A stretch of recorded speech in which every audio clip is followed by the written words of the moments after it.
ಕುಂಭರಾಶಿ ಬಗ್ಗೆ ತಿಳಿಸ್ಕೊಡೋದಾದ್ರೆ?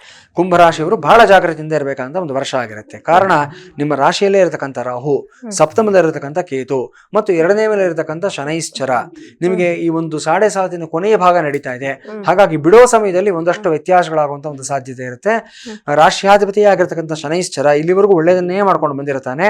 ಆದ್ರೆ ಕೊನೆಯ ಹಂತಕ್ಕೆ ಬಂದಾಗ ಮಾತ್ರ ಸಮಸ್ಯೆಗಳನ್ನು ಉಂಟು ಮಾಡತಕ್ಕಂಥ ಸಾಧ್ಯತೆ ಇರುತ್ತೆ. ಆದ್ರೆ ಪಂಚಮದಲ್ಲಿರತಕ್ಕಂಥ ಗುರು ಅದ್ಭುತವಾದ ಫಲಿತಾಂಶ ಕೊಡ್ತಾನೆ. ನಿಮ್ಮ ರಾಶಿಯ ಮೇಲೆ ನೇರವಾದಂತಹ ಗುರುವಿನ ದೃಷ್ಟಿ ಬೀಳೋದ್ರಿಂದ ಜನವರಿಯಿಂದ ಜೂನ್ ವರೆಗೂ ಸಹ ಏನೇ ಸಮಸ್ಯೆಗಳಾದ್ರೂ ಸಹ ಯಾವುದೊಂದು ಅಗೋಚರ ಶಕ್ತಿ ನಿಮ್ಮನ್ನ ಕಾಪಾಡುತ್ತೆ. ಒಬ್ರು ಮೆಂಟರ್, ಒಬ್ರು ಗೈಡ್ ನಿಮ್ಮನ್ನ ಸದಾ ಕಾಲ ಕಾಪಾಡ್ಕೊಂಡು ಬರ್ತಾರೆ. ಜೂನ್ ಇಂದ ಆಚೆಗೆ ಮಾತ್ರ ನಿಮ್ಮನ್ನ ನೀವೇ ನಂಬ್ಕೊಂಡು ಕೆಲಸ ಮಾಡಬೇಕಾಗತ್ತೆ. ಯಾಕಂದ್ರೆ ಆ ಗುರು ಕೂಡ 6ನೇ ಮನೆಗೆ ಸಂಚಾರ ಆಗೋಗ್ತಾನೆ. ಸಪ್ತಮದಲ್ಲಿ ಕೇತು ಅಲ್ಲೇ ಇರ್ತಾನೆ.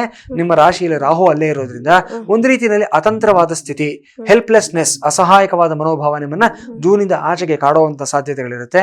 ಈ ಸಂದರ್ಭದಲ್ಲಿ ನೀವೇನೇನು ಮಾಡಬೇಕು ಅಂತಂದ್ರೆ ನಿಮ್ಮ ಮನೆ ದೇವರ ಸ್ಮರಣೆಯನ್ನು ಮಾಡ್ಕೊಳ್ತಕ್ಕಂಥದ್ದು, ನಿಮ್ಮ ಕುಲದೇವರ ಸನ್ನಿಧಾನಕ್ಕೆ ಹೋಗ್ಬಿಟ್ಟು ಪೂಜೆಯನ್ನು ಮಾಡ್ಕೊಂಡು ಬರತಕ್ಕಂಥದ್ದು. ಇದರ ಜೊತೆನಲ್ಲಿ ಮನೆಯಲ್ಲಿ ಒಂದು 91 ಪಿರಮಿಡ್ಸ್ ಅಂತ ಒಂದು ವಾಸ್ತು ಎನರ್ಜೈಸ್ಡ್ ಐಟಮ್ ಇರುತ್ತೆ. ರೋಸ್ ಕ್ವಾರ್ಟ್ಸ್ ಕ್ರಿಸ್ಟಲ್ ಅಂತ ಬರುತ್ತೆ. ಇದನ್ನ ತೆಗೆದುಕೊಂಡು ಬಂದು ಮನೆಯಲ್ಲಿ ಸ್ಥಾಪನೆಯನ್ನು ಮಾಡ್ಕೊಳ್ಳಿ. ಮಾಸ್ಟರ್ ಬೆಡ್ರೂಮ್ ನಲ್ಲಿ ಇಟ್ಕೊಳ್ಳಿ. ಶುಭ ಫಲಿತಾಂಶವನ್ನ ಪಡ್ಕೊಳ್ತೀರಾ. ಓಕೆ ಗುರೂಜಿ, ಕುಂಭರಾಶಿಯವರ ವಿದ್ಯಾರ್ಥಿಗಳ ವಿದ್ಯಾಭ್ಯಾಸ ಹೇಗಿರುತ್ತೆ, ಜೊತೆಗೆ ಆ ವಿದ್ಯಾರ್ಥಿಗಳು ಯಾವ ದೇವರನ್ನ ಆರಾಧಿಸಿದ್ರೆ ಸೂಕ್ತ?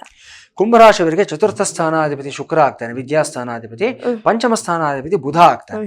ಸೊ ಶುಕ್ರ ಬುಧ ಎರಡನ್ನೂ ಸಹ ನಾವು ಓಲೈಸ್ಕೋಬೇಕು ಅಂತಂದ್ರೆ ಇಲ್ಲಿರ್ತಕ್ಕಂಥ ತುಂಬಾ ಸರಳವಾದ ಪರಿಹಾರ ಅಂತ ಲಕ್ಷ್ಮೀನಾರಾಯಣ ಅಂತ ಹೇಳ್ತೀವಿ ನಾವು. ಸೊ ಲಕ್ಷ್ಮೀನಾರಾಯಣ ಹೃದಯವನ್ನ ನೀವು ಪಾರಾಯಣವನ್ನು ಮಾಡಿ ಅಥವಾ ಮಾಡಿಸಿ ಯಾರ ಕೈಲಾದ್ರೂ ಸಹ 5 ವಾರಗಳ ಕಾಲ, 5 ಶುಕ್ರವಾರಗಳ ಕಾಲ ಆಗ್ಲಿ, 5 ಬುಧವಾರಗಳ ಕಾಲ ಆಗ್ಲಿ ಸತತವಾಗಿ ಲಕ್ಷ್ಮೀನಾರಾಯಣ ಹೃದಯ ಪಾರಾಯಣ ಮಾಡಿಸಿದಾದಲ್ಲಿ ವಿದ್ಯಾರ್ಥಿಗಳಿಗೆ ಅದ್ಭುತವಾದ ಯಶಸ್ಸು ಲಭಿಸುತ್ತೆ. ಇದರ ಜೊತೆನಲ್ಲಿ ಎಜುಕೇಶನ್ ಟವರ್ ಅಂತ ಒಂದು ಪದಾರ್ಥ ಬರುತ್ತೆ, ಎನರ್ಜೈಸ್ಡ್ ವಾಸ್ತು ಐಟಮ್. ಇದನ್ನ ತಗೊಂಡು ಬಂದು ನಿಮ್ಮ ಸ್ಟಡಿ ಟೇಬಲ್ ಮೇಲೆ ಶಾಶ್ವತವಾಗಿ ಸ್ಥಾಪನೆಯನ್ನು ಮಾಡ್ಕೊಳ್ಳಿ. ವಿಶೇಷವಾದ ಬದಲಾವಣೆ ಆಗೋದನ್ನ ನೀವು ಕಂಡುಕೊಳ್ತೀರಾ.